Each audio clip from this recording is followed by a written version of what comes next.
संस्कृति मंत्रालय भारत सरकार, जवाहर कला केंद्र और एक्टर्स थिएटर एट राजस्थान के संयुक्त तत्वावधान में आयोजित हो रहे 8वें राज रंगम राजस्थान रंग महोत्सव में आप सभी का स्वागत है, अभिनंदन है।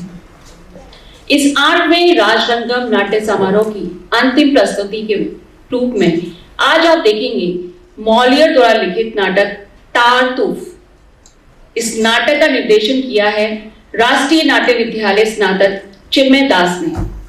नाटक शुरू हो उससे पहले हमारे आज के मुख्य अतिथि श्री मनीष पारिक जी के स्वागत के लिए फेस्टिवल के डायरेक्टर डॉक्टर चंद्रदीप हाड़ा से आग्रह करूंगी कि वे मंच पे आएं और मनीष पारिक जी को माल्यार्पण करके उनका स्वागत करें और अंग वस्त्र भेंट कर उनका मान बढ़ाएं।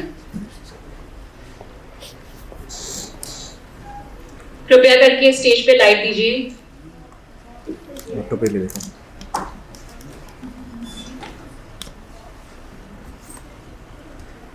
मनीष पारिक जी कृपया करके स्टेज पे आइए।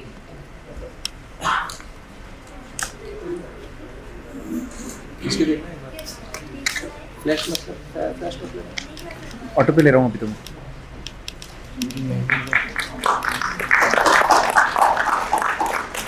आपका स्वागत है सर।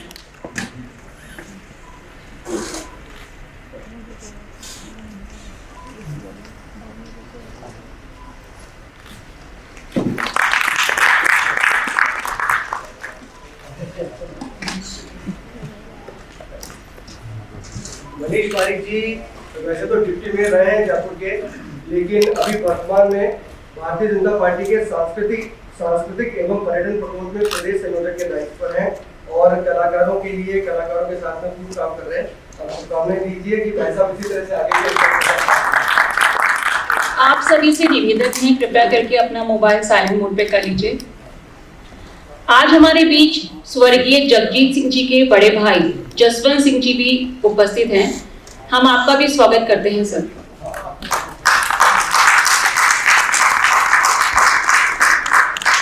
तो लीजिए प्रस्तुत है मौलियर द्वारा लिखित और चिन्मय दास द्वारा निर्देशित नाटक टारतूफ।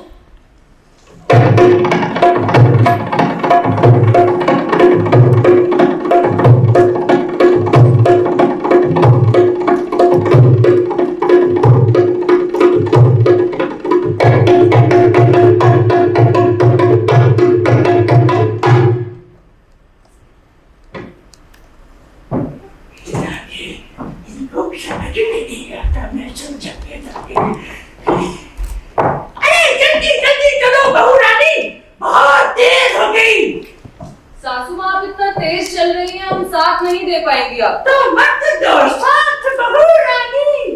अरे तू तो महारानी है, लेकिन ये दिखावा किसी और के साथ कर। सासू माँ ये तो हमारा कर्तव्य है आपके प्रति, पर क्या हुआ? ये सब मैं नहीं सह सकती। ना ना ना ना, मेरे ही बेटे के घर में मेरी कोई पूछ नहीं है, कोई सुनने को तैयार नहीं है, मेरी कोई सम्मान नहीं करता, तू भी नहीं करती।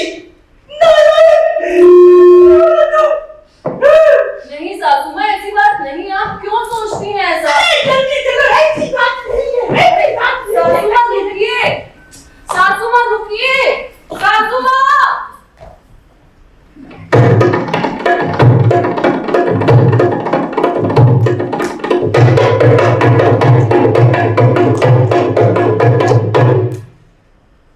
मामा ये नॉवल तो बड़ी कमाल है ना बेटा।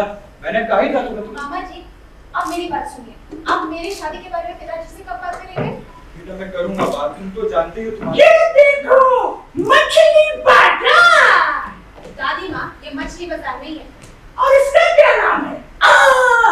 दिया तने अंधेरा। और तुझे हर बात के बीच में बकबक करने की आदत है नहीं तुझे। आप कुछ बेटा कुछ रहो। पर दादी माँ आप चुप बेवकूफ। अरे आखिर तेरी दादी हूँ और मुझसे बेहतर कौन जान सकता है तुझे? तेरे बाप को मैं 100 बार बता चुकी हूँ कि तू घमंडी है, तेरा चरित्र ठीक नहीं है। अरे तुमके बाप को सिवाय दुख के कुछ नहीं दे सकता। मैं सोचती हूँ अच्छा, तो तू सोचती भी है? बेवकूफ की छोटी बहन। अरे देखने में है भोली सी हिरनी, पर है मन की गुंडी। हाथी के दांत दिखाने के अलग और खाने के अलग। पर सासू माँ काफी जल्दी। अरे मैं तुझे साफ-साफ कह रही हूँ, तेरे ये तौर तरीके ठीक नहीं है। अरे तुम्हें इन बच्चों की आदर्श माँ बननी चाहिए, जो इसकी स्वर्गवासी माँ थी। हे गिरधर उसकी आत्मा को शांति दे। लेकिन तू तो बहुत खर्चीली है। अरे तेरा यूं बन-ठन के मटकना मुझे नहीं पसंद। अरे सती सावित्री की तरह रहो कामनी देवी, सती सावित्री की तरह। माताजी मैं कह रहा था अच्छा, तो आप बहू रानी के भाई साहब।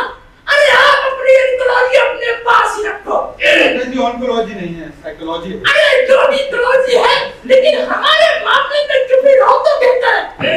अच्छा, तो हम लोग कुछ भी बोले तो वो गलत, और वो आचार्य तातू क्यों कहते? अरे वो तो लोग के आदमी है, उनके उपदेश सुनने चाहिए। लेकिन तेरे जैसा पागल जब उसकी गुनाह पुराने की कोशिश करते हैं तो मुझे गुस्सा आता है। तो क्या मैं ये सब सहता रहूं? वो ढोंगी हमारे ही घर में बैठकर हम पर ही अत्याचार करे, उसकी अनुमति के बिना हम हंसी मजाक भी ना करें। नहीं नहीं दीपांशु भैया, सारी गलती हमारी भी है। हम जो भी करते हैं वो अपराधी है, और वो इतना श्रद्धालु है कि हर चीज की छानबीन करता फिरता है। एक बात सुन लो बेटा, अरे वो जो भी छानबीन करते हैं वो छानबीन करने लायक है इसलिए करते हैं। मेरा बेटा बिल्कुल ठीक करता है। पिताजी कितने भी हाथ पैर पटक ले, मैं उस पर विश्वास करने वाला नहीं। एक न एक दिन मैं उस ढोंगी का कुछ कर डालूंगा। मुझे उसकी हर करतूत पर गुस्सा आता है।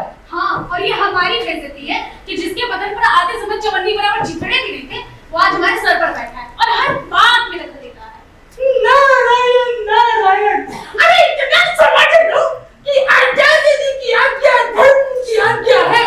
अरे वो तो तुम सबको मोक्ष के मार्ग पर ले जाना चाहते हैं। हाँ, मैं चुपने चेहरे के बारे में कुछ नहीं कहूंगी, लेकिन गुरु तुम सद्गुणी है। समझा बेटा? सब बोलते रहते हैं, सिर्फ बोलते हैं। अगर वो इतने ही सद्गुणी है तो क्यों चाहते हैं कि इस घर में कोई ना आए? अरे आस पड़ोसी और दोस्तों के आने में कौन सा पाप है? सच बताओ, वो कांगनी आंटी से चलता है। कामनी आंटी से डरता है। अरे बेटा, तुम्हारे घर में आने वाली भीड़ भाड़ से आस पड़ोसियों को भी दिक्कत है भाई, ये लोग नहीं समझते। लोगों को बोलने से रोकना चाह रही हैं आप, और आपको क्या लगता है लोग अपना मुंह बंद कर लेंगे? अरे उनको देखो, वो ललिता वर्मा, वो समाज सेविका है, समाज सेविका। लोगों का कहना है कि वो भी तुम्हारे घर की गतिविधियां पसंद नहीं करती। क्यों भाई? वाह, क्या उदाहरण दिया है। बहुत अच्छी बुढ़िया है आपकी ललिता वर्मा। 100 चूहे खाकर बिल्ली हाथ चली। जब तक लोगों को आकर्षित कर सकी तब तक किया, और अब जब उसकी आंखों में मोतिया भी हो गया है तो वो संसार को छोड़ना चाहती है जिसे संसार ने पहले ही त्याग किया है। एक समय के बाद ना ऐसी महिलाओं की हालत चूसे हुए गन्ने के छिलकों के समान हो जाती है, जिन्हें फिर कुछ नहीं सूझता। नारायण नारायण, तुम्हारे घर में ऐसी बकवास की बातें होती है भौरानी। मैं चुप रहूं और ये शहजादी दिया जलती है। अरे मैं बताऊं से भाई, मेरा बेटा बिल्कुल ठीक कर रहा है।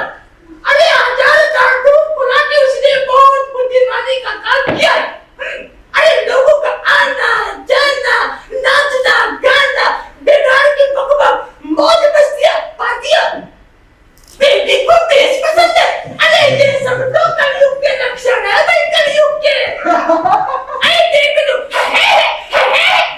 अरे कमलेश बाबू को कहो, इतना ही हंसने का शौक है भाई तो भर्ती हो जाए कपिल शर्मा में। मैं बता दे रही हूँ कामनी देवी, आज के बाद इस घर में मैं मुड़ सकते होगी भी नहीं। मैं जा रही हूँ, जा रही हूँ। सारे दिन को सिर्फ मजाक करते हैं, मेरी बातों का अपमान करते हैं ये सब। मैं उन्हें छोड़ने इसलिए नहीं गया कि वो फिर से मुझे लेक्चर ना मिलाए। अच्छा हुआ कि आपके अच्छी बुढ़िया ने आपकी ये बात नहीं सुनी। इधर वो हम पर उबड़ पड़ती है और उधर आचार्य तातू पर आग बंद करके भरोसा करती है। पता नहीं हो क्या गया जीजा जी को। छी, कोई अपनी पत्नी से इतना प्यार नहीं करता जितना वो आचार्य तातू।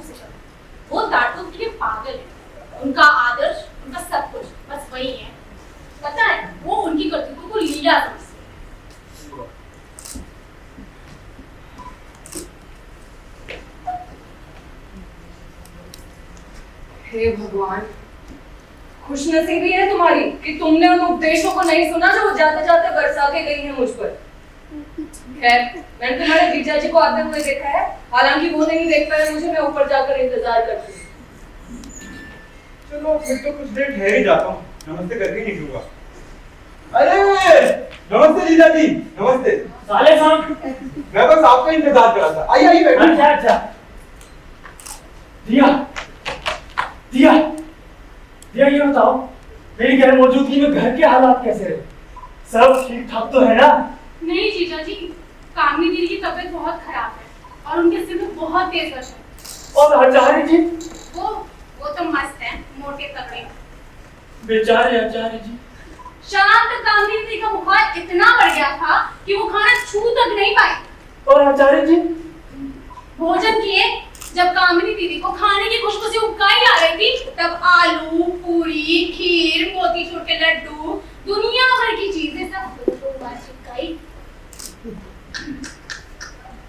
बेचारे आचार्य जी। ठीक है, अब दोनों बहुत ही अच्छे हैं। मैं जाके कामिनी दीदी को बता देती हूँ कि आप उनके ठीक हो जाने से कितना खुश हैं।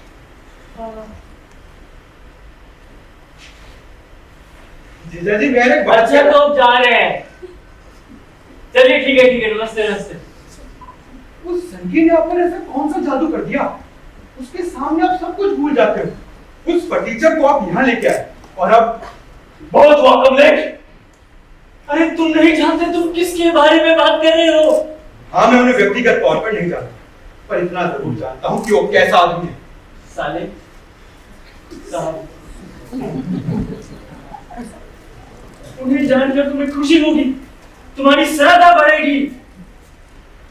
अरे वो एक ऐसे आदमी है, एक ऐसे आदमी है, ये एक आदमी है।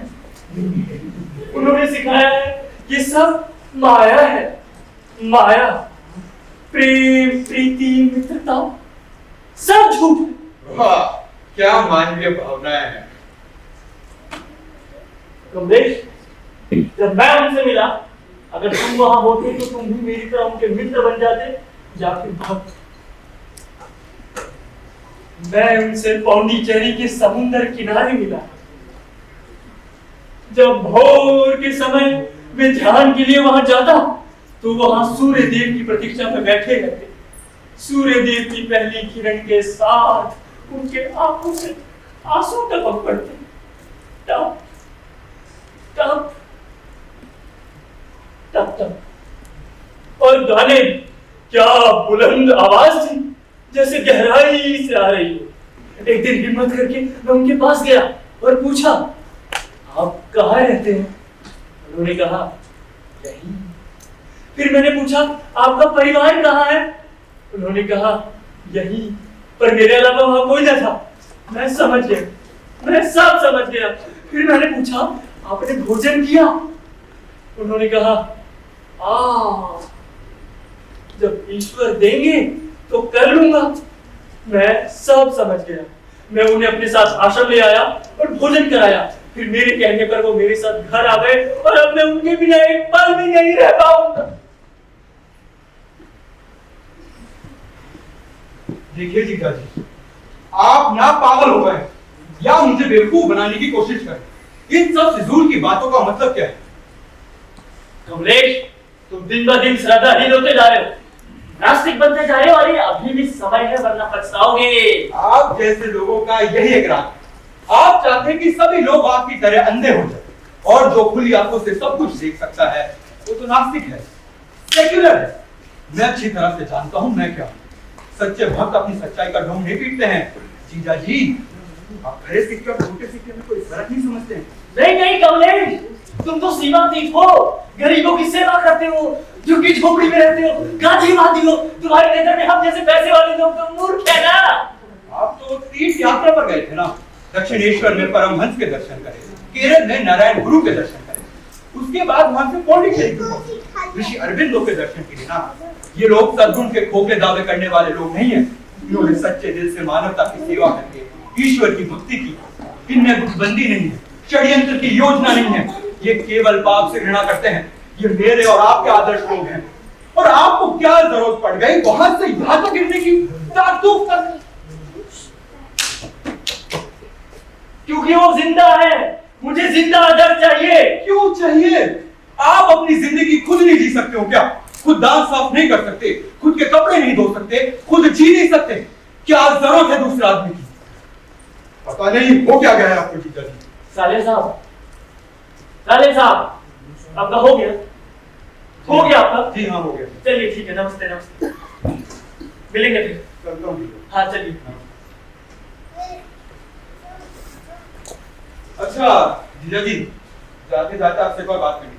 आपने विकास से वादा किया कि ममता के साथ उसकी शादी होगी। हाँ किया। तो आपने शादी का दिन तय किया? हाँ किया। तो फिर आप उसे टाल क्यों रहे? पता नहीं, कोई और बात हो सकता है। तो आप वचन तोड़ रहे हो?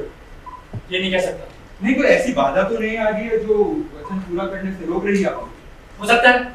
सीधी बात कर दीजिए ना। विकास ने कहा है कि आपसे आके बात करूं। क्या बात? तो मैं उससे जाके क्या कहूं? जो आप चाहें। आपकी क्या इच्छा है यही मुझे बता दीजिए। ईश्वर की इच्छा ही मेरी इच्छा है। सीधी बात कर दीजिए ना, आप वचन का पालन करेंगे या नहीं करेंगे? साले साहब फिर मिलेंगे। चलिए।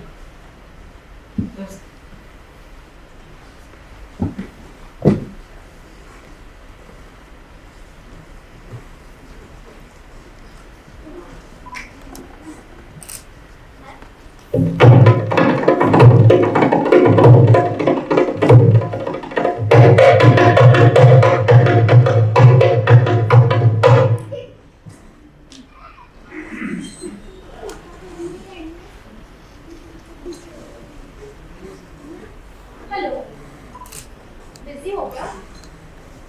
अरे मुझे तुम्हारी बहुत याद आ रही थी, इसलिए मैंने तुम्हें कॉल किया। एक मिनट, ये जो पूरे टाइम बस धर्मेंद्र, सनी देओल, अमिताभ बच्चन, शाहरुख खान इन सब की नकल करके फिरते हो ना, मुझे बिल्कुल नहीं पसंद, समझे? तुम मेरे विकास हो, तुम विकास बनकर बात क्या करो, समझे? ये सब छोड़ो, मैं तुम्हें ये पूछना चाह रही थी कि तुमने अपने घर में हमारी शादी के बारे में बात की? अम्मो बेटी। जी पापा। क्या कर रही हो बिटिया? कुछ नहीं। बिटिया इधर। मुझे तुमसे अकेले में बात करनी है, बैठो बैठो बैठो। यही कि कोई हमारी बात ना सुन ले। इस घर में लोगों को छिपकर बातें सुनने की आदत है ना।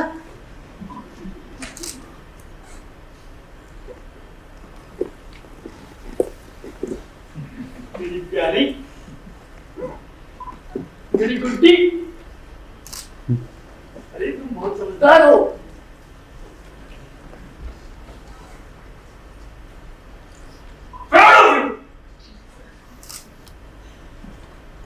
अच्छा बिटिया, बिटिया, अब ये बताओ, आचार्य तारतूफ के बारे में तुम क्या सोचती हो? मैं क्या सोचती हूँ?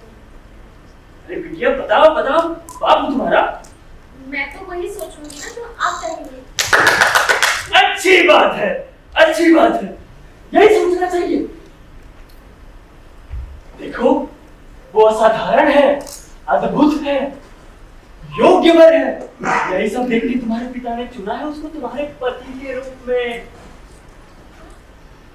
ये क्या कह रहे हो? अभी क्या? देखो, वो शुद्ध है, शाकाहारी है, सिंगर भी है। अरे तुम दोनों का आपस में कभी कोई झगड़ा नहीं होगा, दोनों बिल्कुल कबूतर की तरह जिंदगी बिताओगे। वो फिल्म है ना, हम आपके हैं कौन? तुम जैसे चाहो वैसा बना के रख सकती हो अपनी पत्नी। चलो माना, माना कि उसमें स्टाइल नहीं है, लेकिन तारतूफ सुंदर है।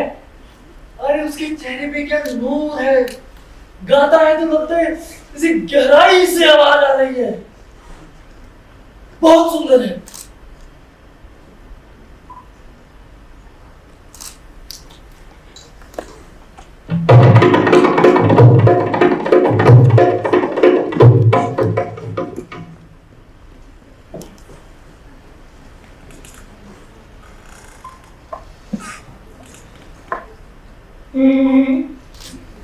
और मुझे खबर मिल रही है, क्या वो सच है मैडम? वो क्या?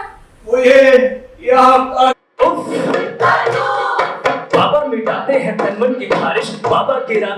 सर्दियों में बारिश, बाबा मिटाते हैं तन मन की बारिश, बाबा गिराते हैं सर्दियों में बारिश, बाबा के कहने से चलती हवा है, बाबा के पास है रोग की दवा।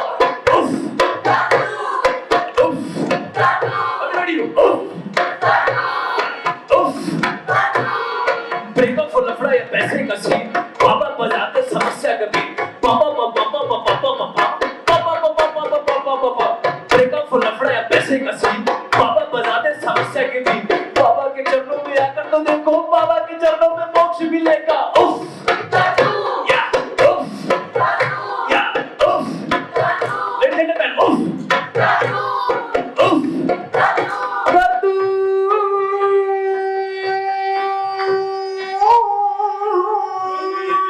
Yes, sir. चुन्नी जी, क्या आप अपना हिप हॉप बंद करेंगे और सारे भक्तगणों से कहो कि लीव अस अलोन। बाबा दादू की, बाबा दादू की, बाबा दादू की।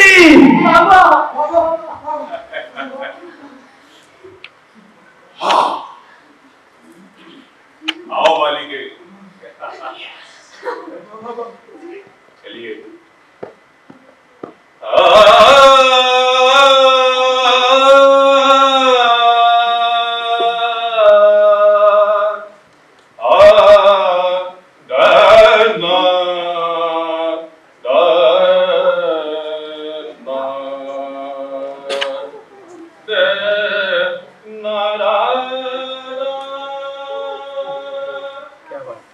क्या दिखावा है।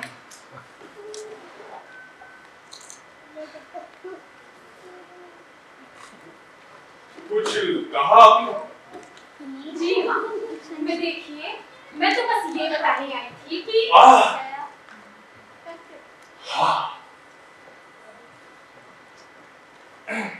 ये क्या है? आप अपने घनवक्ष स्थलों को ढक लें।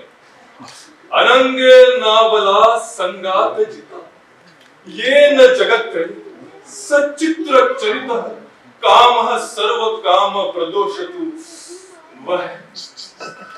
आचार्य जी, लगता है आप पर रंगों का बहुत भारी असर है, पर शायद मुझ पर नहीं। अगर आप एक एक करके कपड़े उतार कर मेरे सामने दिगंबर भी बन जाए, तो मुझ पर अनंग यानी कामदेव का कोई असर नहीं होगा। नारायण नारायण, कृपा करके थोड़ी तो लज्जा रखिए, वरना मुझे यहाँ से हटना पड़ेगा। नहीं नहीं, आप क्यों, मैं खुद ही चली जाती हूँ। मैं तो बस ये बताने आई थी कि कामनी दीदी आपसे मिलने आई है, वो आपका इंतजार करेगी। अच्छी बात, शुभस्य शीघ्र। देखा कितनी जल्दी शीघ्र हो गया ये आदमी। तो क्या कामिनी देवी पधार रही? हाँ, उनकी आने की आवाज सुनाई दे रही है। अब मैं निकलती हूँ।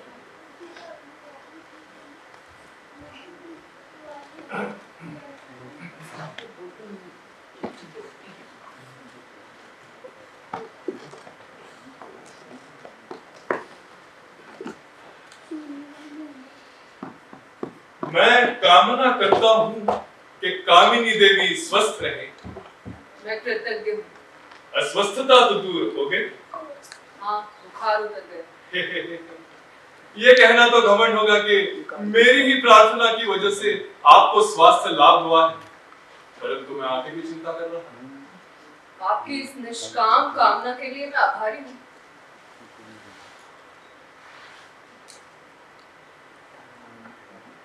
क्या आप कोई नजदीकी बात तो नहीं करना चाहती मुझसे? शायद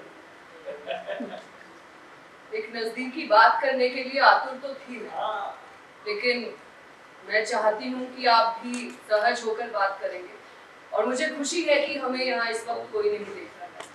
हाँ हाँ, हम भी खुश हैं। बहुत तरसे हैं हम इस एकांत के लिए। आज जाकर अवसर मिला है।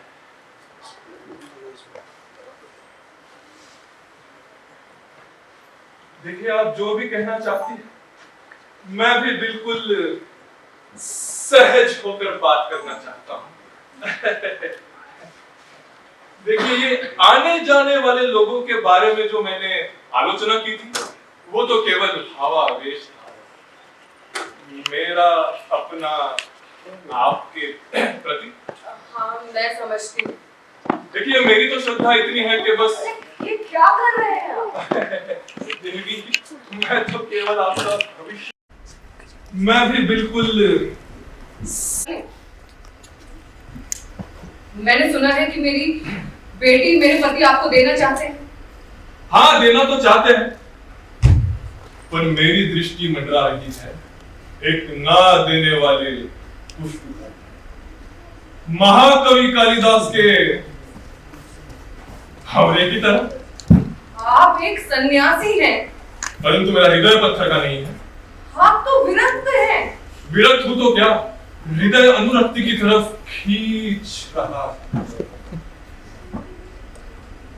नगम्यो मंत्राणाम न च भवति भैषज्य विषयो न चापि प्रध्वंसं रजति विविधैः शांति कसति भ्रमावेशादंगे किमपि विदग्धत् भंगस्मसमम् घूर्णयति च।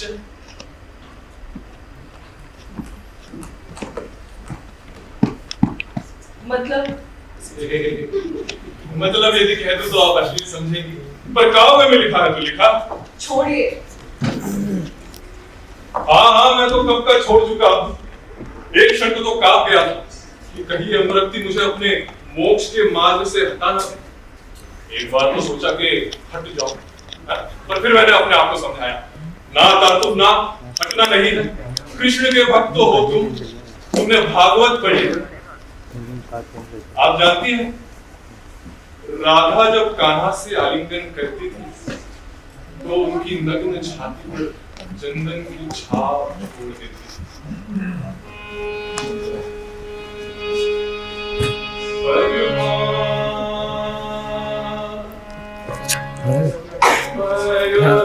उसमें कार्ड का चेंज कर दिया, एक कार्ड बोला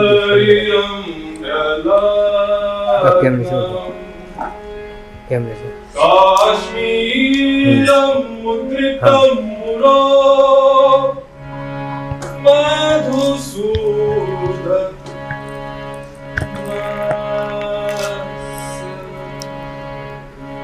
इसलिए कहता हूं तातुफ की कामना कामिनी के लिए गलत नहीं हो सकती, रति वीरति नहीं हो सकती।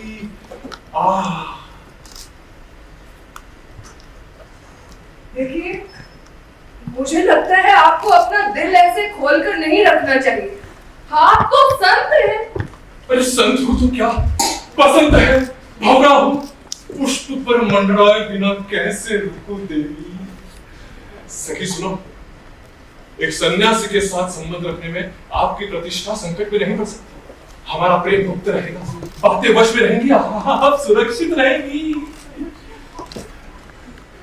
आपको ये डर नहीं है कि यदि मैं ये सब बातें अपने पति से कह दूं तो उनके मन में जो आपके प्रति सम्मान है वो खत्म हो जाएगा? ना ना, आप तो दयालु हैं। मुझे नहीं पता ऐसी स्थिति में दूसरी स्त्रियां क्या करें, लेकिन मैंने चुप रहने का निश्चय किया है, लेकिन एक शर्त पर। और शर्त ये है कि आप साफ सीधा मान लेंगे कि हमारी बिटिया की शादी विकास से ही होगी और जाकर मेरे पति से कहेंगे कि आप इस शादी के दावे से हट रहे हैं, तब मैं चुप रहूं। नहीं छोटी मां, इस बात को बाहर आना ही होगा। मैं वही छुपा हुआ था और सब सुन चुका हूं। ईश्वर की कृपा है कि मैं यहीं था, नहीं तो जाने क्या क्या हो जाता। मैं इस हरामजादे की चमड़ी उठाड़ दूंगा, इस कमीने का ढोंगीपन, बनावटीपन और कामुकता को सबके सामने खींच लाऊंगा। दीपांशु, ये आदमी आचार्य जी अगर अपनी हद में रहे तो मेरे लिए काफी है। मैं वादा कर चुकी हूँ, मुझे मजबूर मत करो। हम औरतों को अच्छी तरह से पता होता है कि ऐसी स्थिति से कैसे निपटा जाए। नहीं छोटी मां, आपके अपने कारण होंगे चुप रहने के, मगर मेरे नहीं। और कितना सहज राक्षस की करतूतों को, इसलिए मेरे प्यार में रुकावट डाली है और अब ममता की मंगनी पर भी अब मुझे कोई नहीं रोक सकता। दीपांशु, पागल हो गए हो क्या? हाँ, मैं पागल हो गया हूँ। क्या है यहाँ पर? पिताजी अच्छा हुआ आप यहाँ आ गए। मैं आपको एक ऐसी खबर दूंगा कि आप भसक के रह जाएंगे।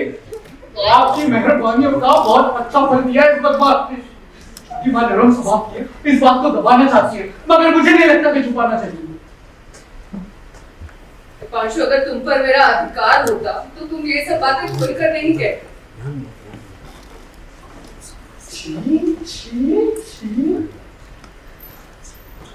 ये अजीब कहानी सत्य है क्या? मुझसे मत पूछिए।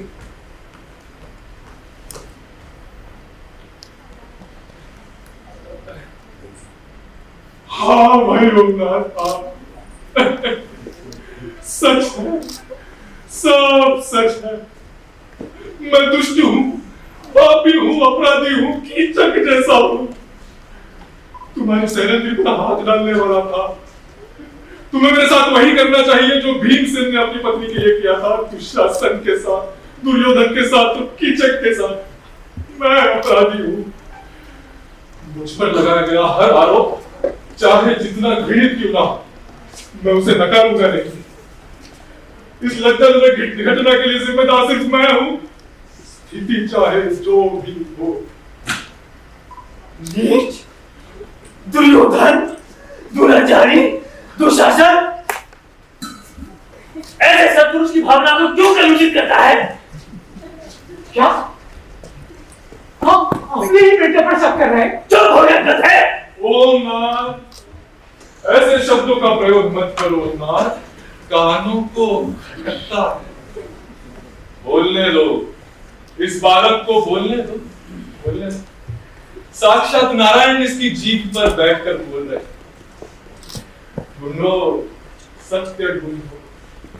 पक्षपाती क्यों बन रहे हो? हाँ? अरे मैं क्या हूं? केवल हाड़ मांस पीप बलगम रक्त से बना हुआ एक ढांचा। तुम्हें क्या पता इस ढांचे के अंदर कितना विष भरा हुआ है?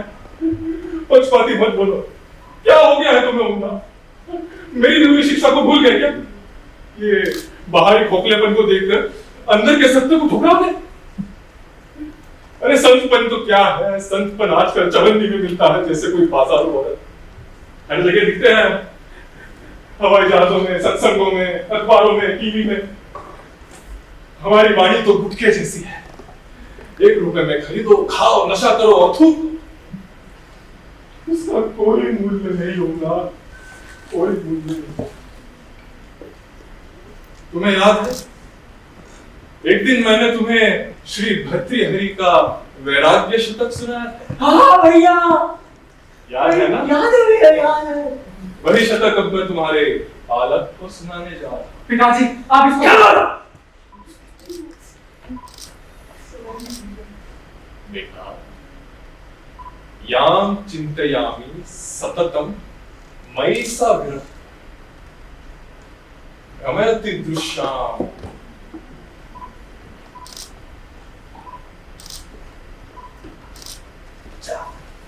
जिक्ताम च माम च मदनाम च इमाम च माम च।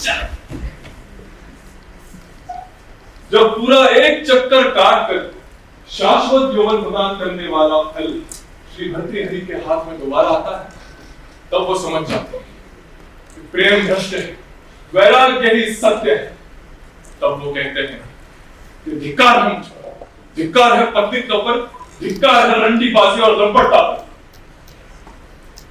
अपने आप को मत रोको बालक, अपने आप को मत रोको। वही करो जो तुम्हारी अंतरात्मा कहती है। महोदय, मुझे तुम वही करो। मैं तुम्हारे आगे घुटने टेक कर हाथ जोड़कर कहता हूं, तुम वही करो जो तुम्हें सही लगे। पिताजी, आप इसकी बात जो है कुत्ते के बिल्ले।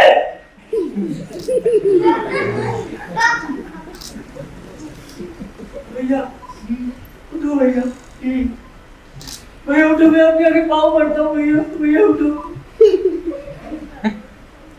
पिताजी, आप वो आपको पागल हो गया हूँ।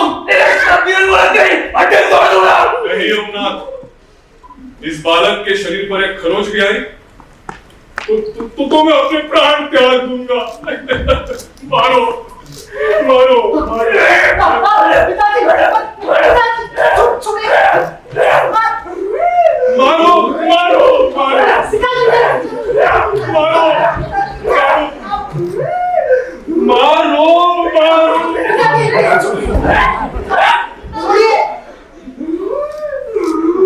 मुझे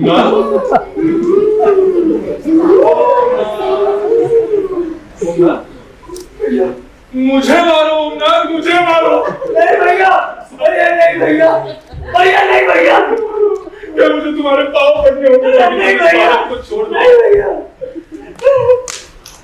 देख रहे चमत्कार को? चमत्कार? हाँ? क्या? बस बहुत हुआ। मैं बहुत दिनों से देख रहा हूँ। तुम सब इनसे घृणा करते हो।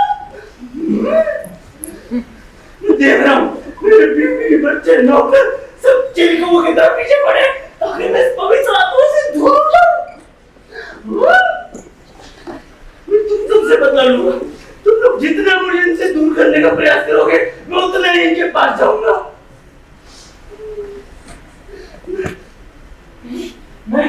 मैं तुम सबसे बदला लूंगा। मैं अपनी बिटिया का हाथ इनके हाथ में दूंगा आज इसी वक्त। क्या आप शादी के लिए जबरदस्ती करेंगे? हाँ, आज शाम को होगी शादी। मैं दिखाऊंगा खोखला नहीं हूँ। ये घर मेरा है। मैं तुम सबसे बदला लूंगा। इनके पाँव मार दो गरम। मैं ठोंगी आदमी के पैर पकड़ूं।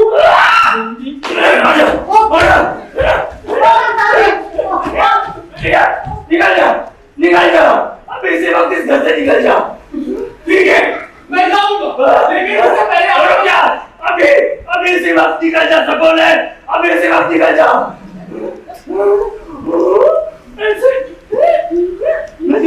मैं तुम्हें श्राप देता हूँ, कभी इस घर में लौट के मत आना। ऐसे महान व्यक्ति का ऐसा अपमान। शांत हो जाओ, शांत। बैठो हाँ, शांत हो जाओ। आओ, बैठो।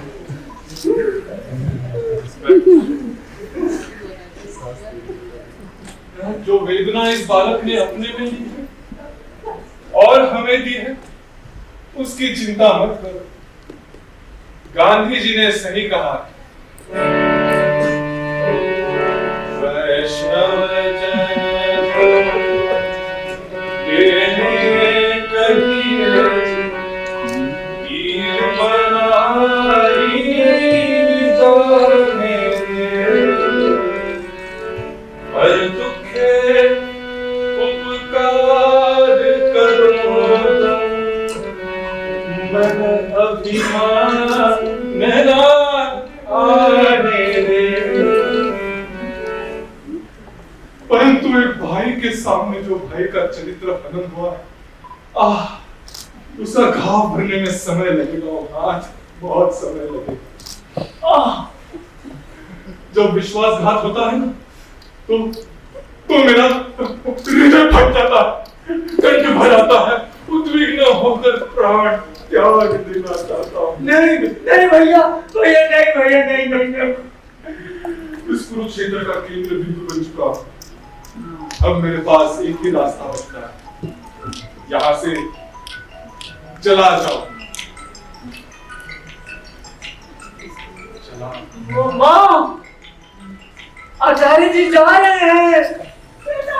आचार्य जी को रोक दे बेटा, उन्हें मत जाने दे बेटा, उन्हें रोक दे।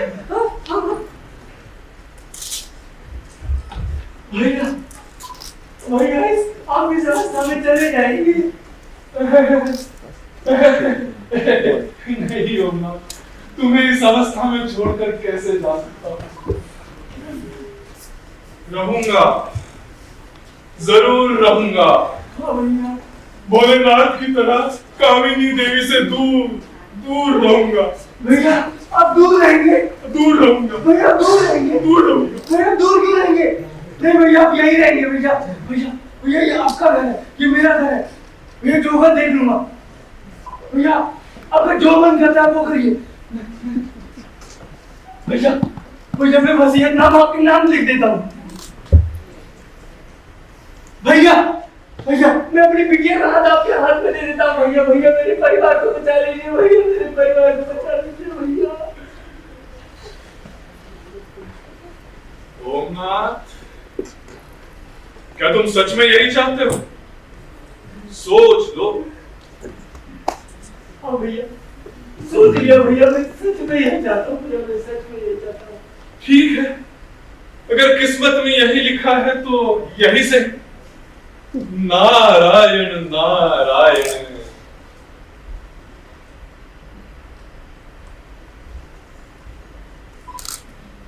भला आदमी।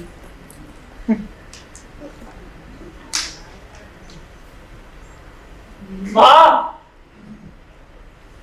माँ मैं क्या करूँ माँ? बेटा, अचानक ही किताब सारी का इंतजाम कर दे बेटा। बेटा, अधिकारी बना दे बेटा। बेटा बना दे। हाँ माँ, हाँ माँ।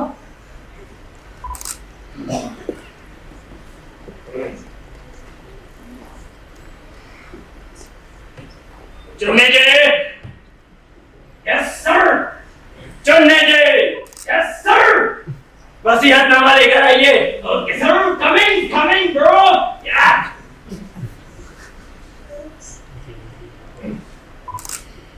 Let me tell you one thing, Mr. Omnath. तुम इस कागजात पे साइन करने से पहले एक बार विचार कर लो। यस चुन्नी जी, मैंने विचार कर लिया है और ये मेरा काम है। Good, well done. आप मुझे पेपर ये लो।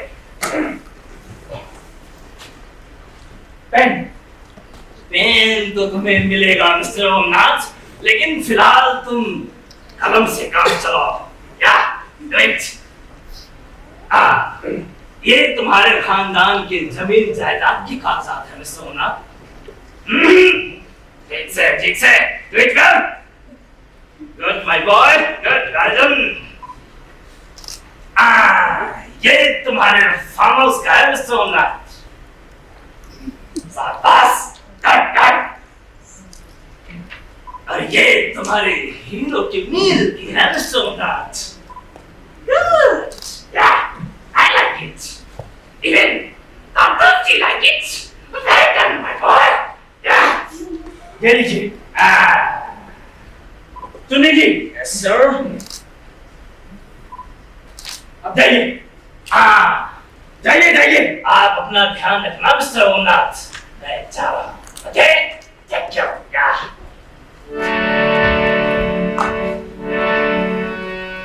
शाम तेरी बंसी पुकारे राधा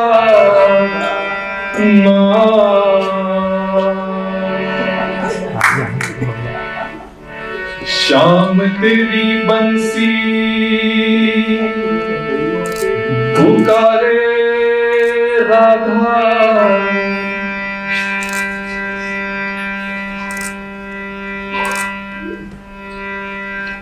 लोग करे मीरा को यूं ही बदनाम, लोग करे मीरा को यूं ही बदनाम। शाम तेरी बंसी पुकारे राधा नाम, शाम तेरी बंसी पुकारे राधा नाम। लोग करे मीरा को यूं ही बदनाम, लोग करे मीरा को यूं ही बदनाम। हर सावले की बंसी को बजने से राम, सावले की बंसी को बजने से राम। लोग करे मीरा को यूं बदनाम, लोग करे मीरा को यूं बदनाम। तो राधा का भी शाम तो मीरा का भी शाम, राधा का भी शाम तो मीरा का भी शाम।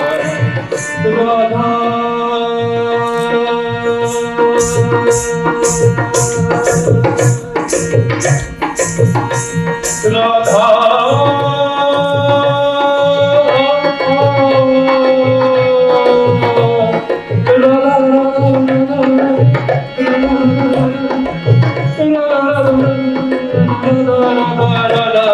लोग करे मीरा को यूं बदनाम, लोग करे मीरा को यूं बदनाम। तो राधा का भी शाम तो मीरा का भी शाम, राधा का भी शाम तो मीरा का भी शाम, राधा का भी शाम वो तो मीरा का भी शाम, राधा का भी शाम वो तो मीरा का भी शाम, मीरा का भी शाम, मीरा का भी शाम।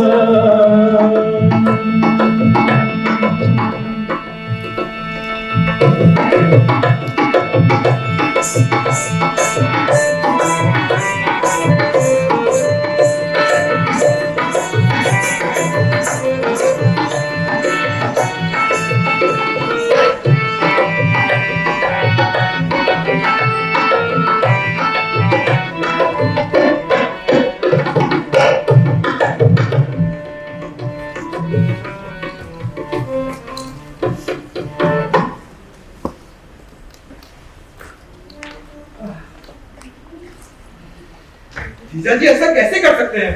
मामा जी, आपने पिताजी से मेरे और विकास की शादी के बारे में बात की?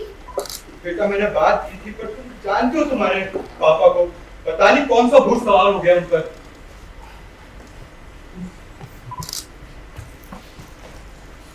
अच्छा, तो सब एकजुट हो गए हैं। बिटिया आ गया हूं, आ गया हूं।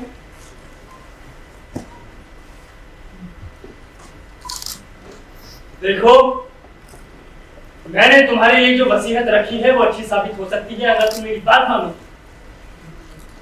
पिताजी, सख्ती थोड़ी कम कीजिए, मैं नहीं सह पाऊंगी। आपने भी मुझे जन्म दिया है, आपने जो रिश्ता तोड़ा है वो भी मैं मान सकती हूँ, पर आपने जो रिश्ता तय किया है वो नहीं मान सकती। मैं मर जाऊंगी, आपकी लाडली बेटी कुछ कर बैठेगी। बेटा उठो।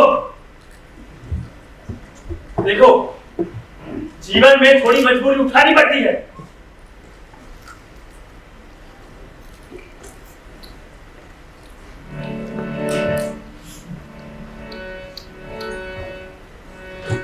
मर्जी को पैरों तले कुचल कर आंखों में आंसू को छुपा कर हर बात में आग भरती खामोश चलती रहती भारती नारी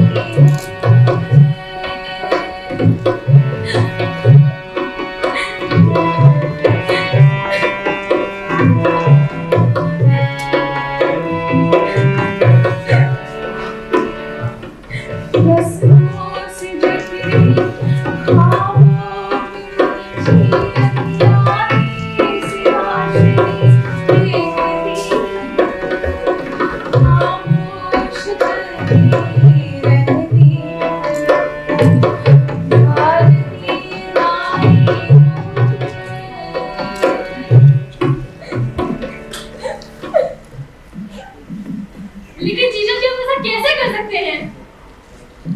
तुमसे पूछा किसने? तुमको बोला किसी ने बोलने के लिए? अपने औकात में रहो तुम। जीजा जी, अगर आपकी अनुमति हो तो मैं कुछ सुझाव दूं। अरे साले साहब, आपका सुझाव तो सदा मूल्यवान है।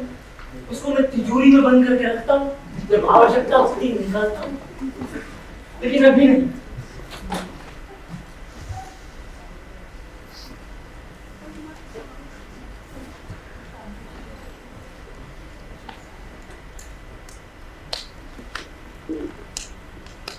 ये सब देखकर तो मैं अवाक हो चुकी।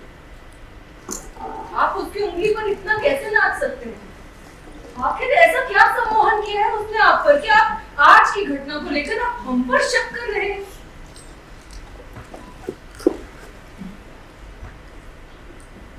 अर्धांगिनी, मैं प्रमाण पर विश्वास रखता हूँ, और प्रमाण ये है कि तुम्हें मेरे नालायक बेटे से स्नेह है और तुम उसकी ढाल बनकर खड़ी थी शालीनता से। अगर कुछ घटता तो कोई स्त्री इतनी शालीनता से खड़ी रह सकती है क्या? नहीं तो क्या करती? चिल्लाती, कपड़े फाड़ती। शालीनता आसान नहीं है जी, चिल्लाना आसान है। इस भूखी दुनिया में एक स्त्री को अपनी शालीनता बनाए रखना बहुत मुश्किल है। बात का बतंगड़ नहीं बना सकती हो तुम। आपकी कमजोरी तो कमाल की चीज है। ठीक है, तो अब मुझे फिर से शर्म में डूबकर सबूत लाना पड़ेगा। क्या सबूत? हाँ, सबूत, आपका प्रमाण लाने के लिए। बकवास। अरे वो आदमी आपकी आंखों के सामने ऐसी हरकत करे तब मानेंगे। ठीक है, अगर आप हमारी बातों पर विश्वास मत कीजिए, लेकिन अगर हम आपको ऐसी जगह छिपा दे जहां से आप सब देख सके तो क्या आप मानेंगे? जवाब दीजिए। देखो, अगर ऐसा हो जाता तो हो जाता, लेकिन नहीं, ऐसा नहीं हो सकता, ऐसा नहीं हो सकता। भैया, उन्हें भेज दो और आप सब भी जाइए और आप यहाँ इस मेज के नीचे जाके छिप जाइए। क्या? छिपना तो पड़ेगा ना। और मेज के नीचे क्यों? मुझसे बहस मत कीजिए, आइए, मुझे पता है मैं क्या कर रही हूँ। आप चुपचाप इस मेज के नीचे जाकर छिप जाइए और चुपचाप बैठे रहिए। मैंने तुम्हें बहुत छूट दे दी, उसी का नतीजा भुगत रहा हूँ। अगर कुछ नहीं मिला तो सोच लेना। वैसे आपको शिकायत का मौका मिलना नहीं चाहिए। आप छुप जाइए प्लीज।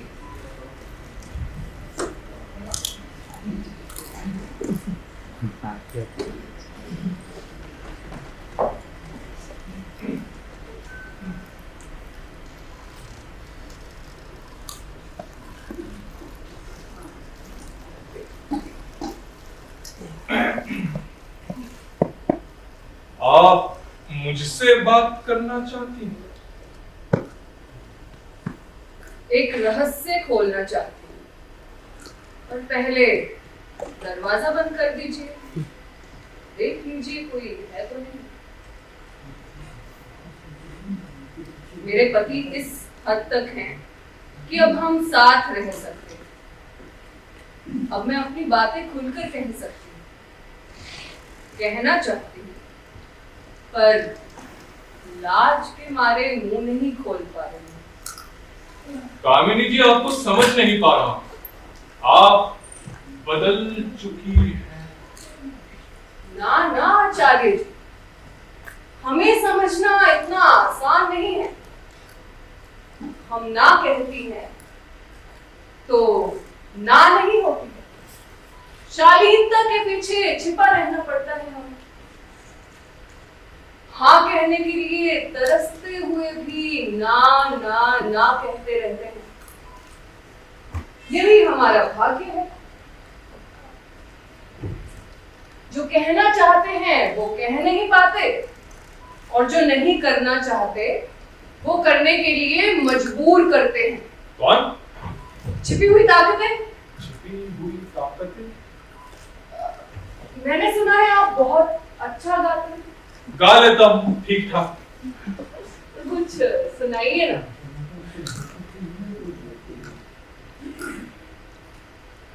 मीठी बातों से थोड़ा आगे बढ़े। आप उस शादी को तुड़वाना चाहती है ना, तो कुछ करो, यथाशीघ्र अपने प्रेमी से मिलो। क्या हुआ? क्या हुआ? कुछ नहीं।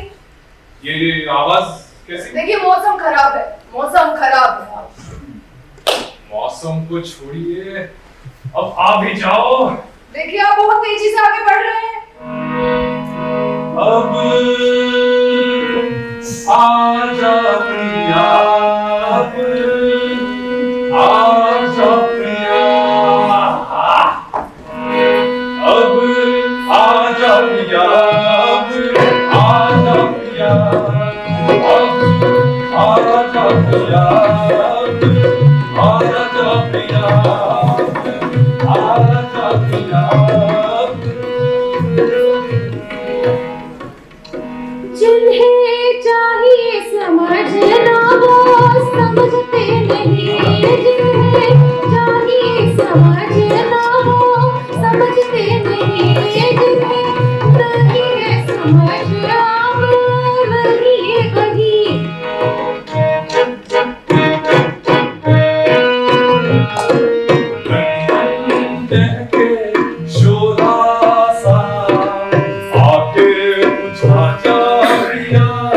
प्रिया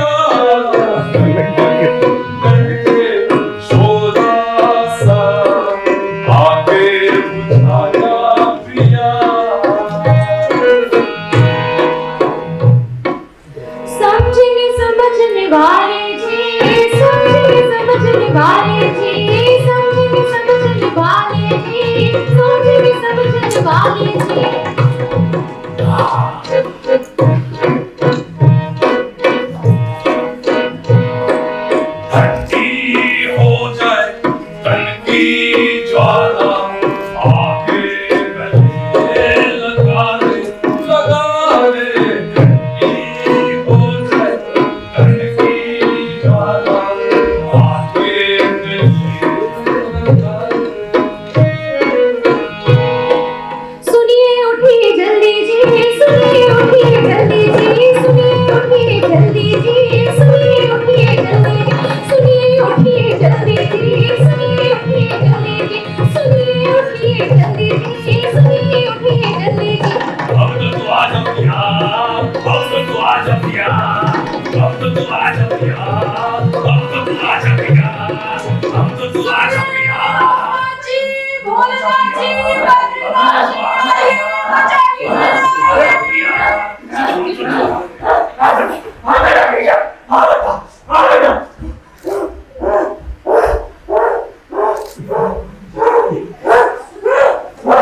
मेरी बेटी से शादी करेगा और मेरी पत्नी बना कराएगा। मुझे लग ही रहा था दाल में कुछ डाला है, यहाँ तो पूरी दाल ही काली निकली। देखो ये तो प्रमाण की हद हो गई, अब मुझे और कोई प्रमाण नहीं चाहिए। ऐसा करना मेरे स्वभाव में नहीं है, लेकिन मजबूरी में मुझे ये सब करना पड़ा। क्या तुम भी ऐसा अब इसी वक्त इस घर से निकल जा। अरे मैं तो केवल बहुत हो गया, बहुत हो गया, मुंह मत खोल, निकल जा, अब इसी वक्त निकल जा। निकलना तो तुमको पड़ेगा ओमनाथ। भूल गए क्या, ये घर मेरा, ये हवेली अब मेरी है। तुम्हें और तुम्हारे पूरे परिवार को चक्की पिसवाने के लिए जो जो षड्यंत्र चाहिए वो सब मेरे हाथ में है। श्री कृष्ण भी तुम्हारा साथ छोड़ चुके हैं। अब बैठे रहो इस मेज के नीचे चूड़ी पहनकर बिहनला की तरह। हाय हाय।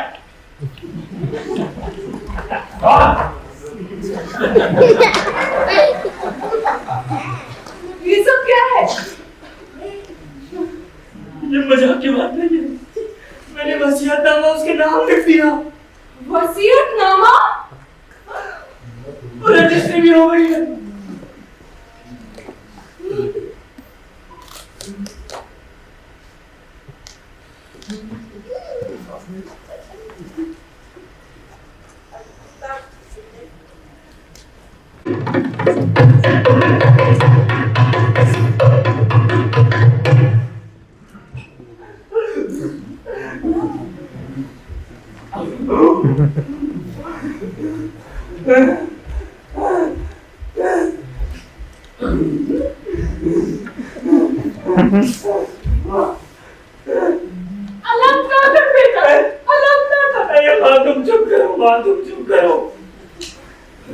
पिताजी, बेटा, बेटा तू कहाँ से आ गया था बेटा? पिताजी, अब मैं आ गया, अब मैं सब ठीक कर दूंगा। चुप बेटू, क्या ठीक कर देगा? अरे बेटा, मुझे बता, ये क्या कहानी चल रही है? मुझे कुछ समझ में नहीं आ रहा बेटा। अरे माँ, ऐसे एक दुखद कथा है, समझ लो माँ। बेटा, जिसे मैंने पाला पोसा, उसी ने मेरी सारी संपत्ति हड़प ली और मेरे बीवी पर भी आ गए। बेटा, बेचारे जीजा जी, मुझे विश्वास नहीं होता कि वो ऐसी हरकत करेंगे। क्या? अरे बेटा, ऐसे महान जन्म तो हमेशा ईर्ष्या के पात्र होते हैं बेटा। मतलब मेरा मतलब है कि इस घर के सारे लोग ऐसे हैं। मैं जानता हूँ कि तुम सब उनसे घृणा करते हो। अरे बेटा, कई बार हमें मृत तृष्णा होती है। मृत तृष्णा इतना जसवंती होना भी काफी नहीं है। हमें कई बार लगता है कि सांप है, लेकिन फिर जब हम वहां जाके देखते हैं तो वो सांप नहीं, वो रस्सी है बेटा, रस्सी। बेटा, मुझे लगता है कि इस कमीने ने ही तुमने कोई काला जादू किया है। सब क्या चाहती है? अब हरी को प्रणाम करो। लेकिन मेरी बीवी को चूमने की कोशिश की। मैं देखूं।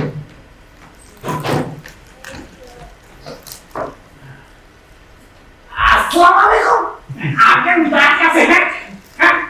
क्या आप घर के मालिक से मेरी गुफ्तगू करवाने की तकलीफ करेंगे? वो अभी व्यस्त हैं, आपसे गुफ्तगू तो नहीं कर पाएंगे। उन्हें ज्यादा पे तकलीफ नहीं होगी। मैं जाकर कहिएगा, मैं उनके लिए बहुत खुशखबरी वाले खबर लेकर आया हूँ। हाँ? आपका शुभ नाम? उन्हें जाकर बताइए, मैं जनाब का खादिम हूँ, उनके लिए यादगार का नाम लेकर आया हूँ। जाइए। माफ कीजिएगा, मुझे आपका परिचय याद नहीं आ रहा है।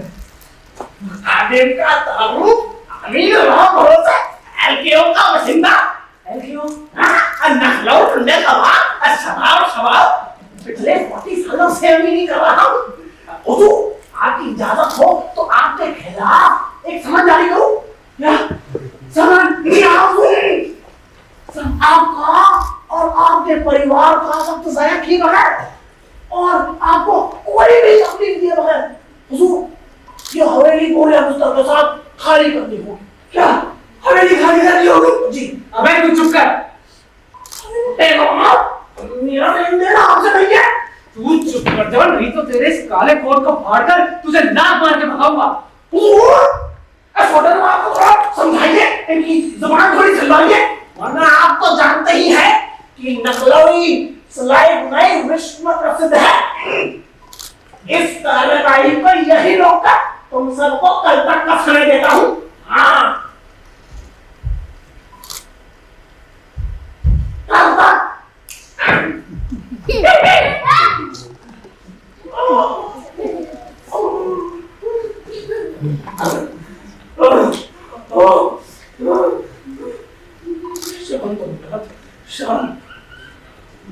अपने नाखूनों को खोलो, नुकीला कर, तब इसके चेहरे का तमचर कर सको।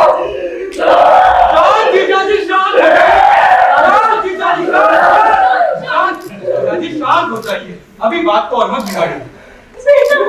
बेटा शांत हो जा और मुझे पूरी कहानी शुरू से बता बेटा। मेरे साथ संपत्ति चली गई, आपको कहानी की पड़ी है। बेटा तुम वो दिन भूल गए जब तुम आचार्य तुमको बहुत नीचे से लेकर आए थे।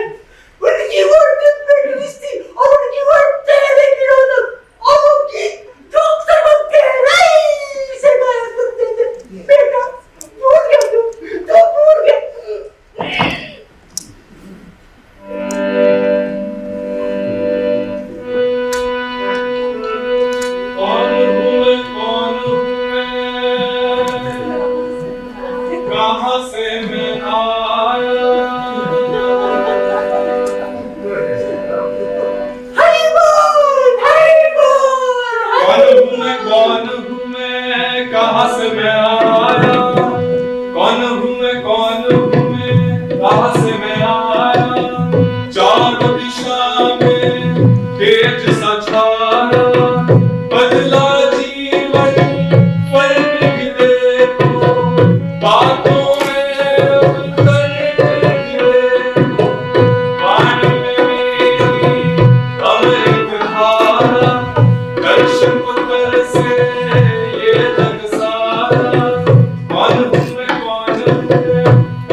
हमारी जगह पलवल के फार्म हाउस में नहीं, तिहाड़ जेल में है।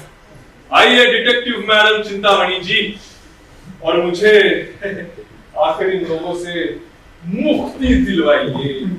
अरे दिलवाऊंगी दिलवाऊंगी, और आई किस लिए? वैसे भी काफी समय से अपने आप को अपने कर्तव्यों से रोक रखा है।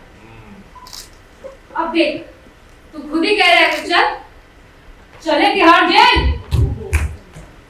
कैसे बातें कर रही हैं आप मुझसे? अच्छा, तो तुझे समझ नहीं आ रहा मैं क्या कह रही हूँ? अबे साले ढोंगी, शर्म नहीं आती तुझे? परंतु मैं तिहाड़ क्यों? अच्छा, तुझे नहीं तो क्या उन्ना जी को लेकर जाऊं? हाँ? इतने सालों से ढोंगी का पीछा कर रही हूँ। तेरी काली करतूतों का लेखा जोखा बहुत लंबा है। बस प्रमाण मिलने की देर थी, अब तो तुझे रंगे हाथों पकड़ लिया। तो चलिए आचार्य तारतू, अब आपकी भी नगर भ्रमण झांकी निकाल ही ले। क्यों? लेकर जाओ इसे, चल बंद कर इसे जाए। और आप ओमनाथ जी, आप भी, आप जैसे लोग भी जब ऐसे ढोंगियों के जाल में फंस जाते हैं तो ताज्जुब होता है। और आप लोग, आप भी जरा सोचिए, धर्म क्या है? धर्म आस्था, विश्वास और आचरण का विषय है। जहां हम जैसे आम लोग धर्म का अनुसरण कर अपने आचार विचार को पवित्र करते हुए एक संयमित जीवन जीने की कोशिश करते हैं, वहीं इन जैसे ढोंगी पाखंडी बाबा और धर्म के ठेकेदार हमारी ही आस्था को हथियार बनाकर धर्म का व्यापार करते हैं। और हमें तो पता ही नहीं चलता हम कब इनकी चिकनी चुपड़ी बातों में फंसकर इनके फैलाए माया जाल के दलदल में फंस जाते हैं और धंसते ही चले जाते हैं। इसलिए आज के बाद किसी पर भी विश्वास करने से पहले अच्छी तरह से जांच परख और विचार करना, समझे? आशा करती हूँ आप लोगों से दोबारा मिलने की जरूरत है। चलती हूँ।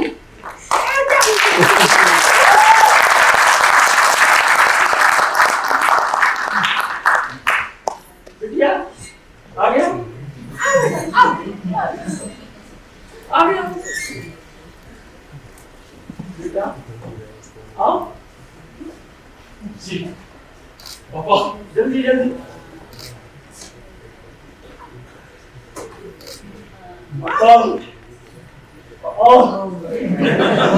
माली आओ।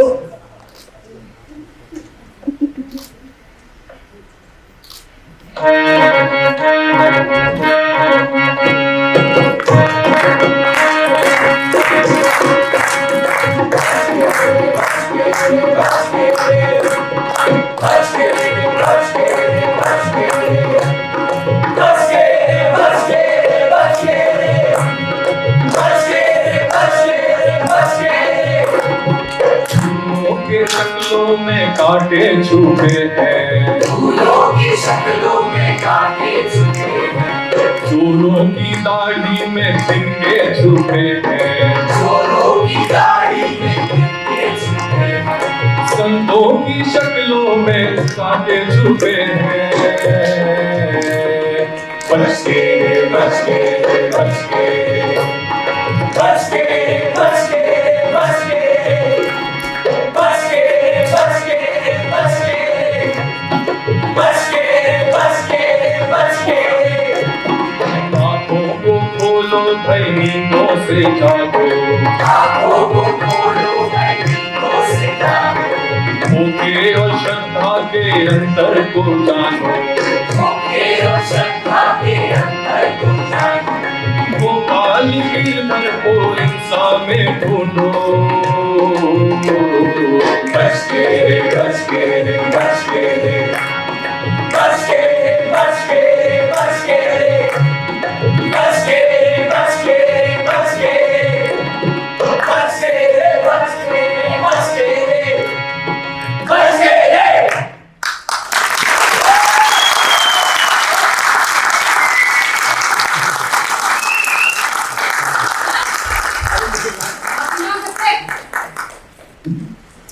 कामिनी जी, कामिनी जी, मैं क्षमा चाहता हूँ। भाई ओमनाथ, क्षमा करो। भैया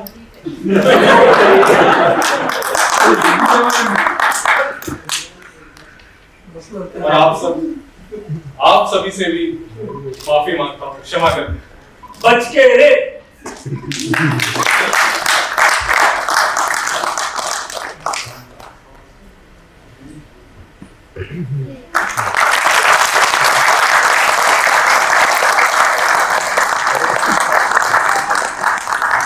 सभी का बहुत बहुत धन्यवाद। आपका थोड़ा सा समय लेना चाहूंगा। पात्रों से आपका परिचय करवा देते हैं। Srishti Singh as detective Chintamani, Ajay Kumar as Divanshu, Chetna Dhairya as कामिनी, मैं सुरेश खान जिसने विकास और आत्मनिर्भरता का किरदार निभाया।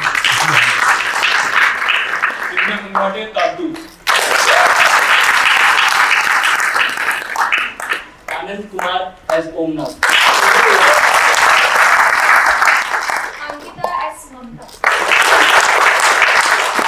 साहिल यादव पीताम्बरी देवी और चुनीला, लक्ष्य सिंह एज कमलेश, गीता यादव एज दिया,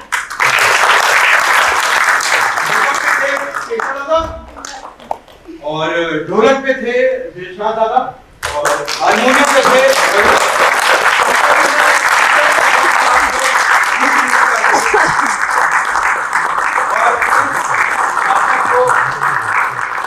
डायरेक्ट किया है श्री चिन्मय दास जी ने।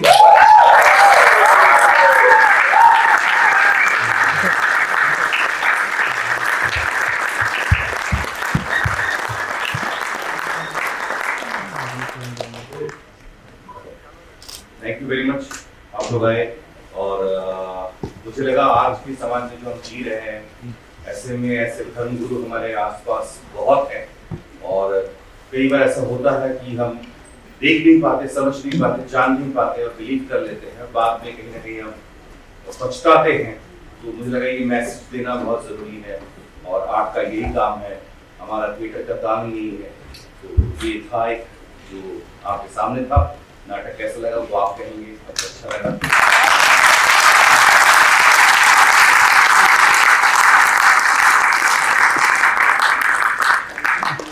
बहुत ही शानदार प्रस्तुति थी। एक बार जोरदार तालियां हो जाएं फिर से। अब मैं नाटक के निर्देशक चिन्मय दास जी को स्मृति चिन्ह भेंट करने के लिए इस समारोह के निर्देशक डॉक्टर चंद्रदीप भाड़ा को मंच पर आमंत्रित करती हूँ।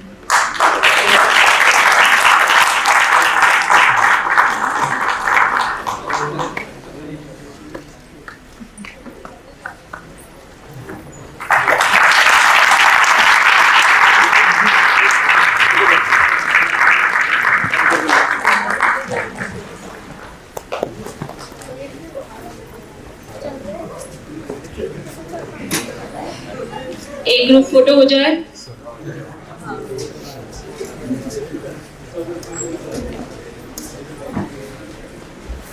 फोटो